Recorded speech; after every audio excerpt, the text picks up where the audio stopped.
Kaya pala ganito ang naging resulta ng kapalaran ko. Kasi alam ng Diyos na kaya ko. Sa edad kong to, napagod na akong magmadali. Kaya lahat ng ginagawa ko ngayon, ini-enjoy ko na lang. Siguro sa dami na rin ng aking pinagdaanan, napagtanto ko na ang buhay ay mas malawak at mas mahiwaga pa sa mga problemang dumarating sa buhay natin.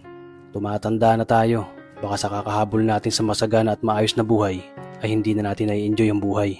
Baka nabubuhay na lang tayo dahil nape-pressure tayo sa sasabihin ng ibang tao. Marami na rin akong mga naging maling desisyon sa buhay, pero lahat yun nagsilbing aral sa akin at natuto ako sa mga pagkakamali ko. May mga taong sobra nating mamahalin at bibigyan ng halaga, pero ibabalik lang sa atin ay kabiguan at matinding trauma. Kaya wag nating lilingunin ng mga taong tulad nila dahil mas payapa kapag hindi ka na interesadong malaman pa kung ano pang balita sa kanila. At wag mong idepende ang sarili mo sa kahit kanino. Tandaan mo, kahit sarili mong anino, iiwan ka din nito kapag madilim na ang paligid mo. Kailangan natin matutunan na huwag ikumpara ang sarili natin sa iba.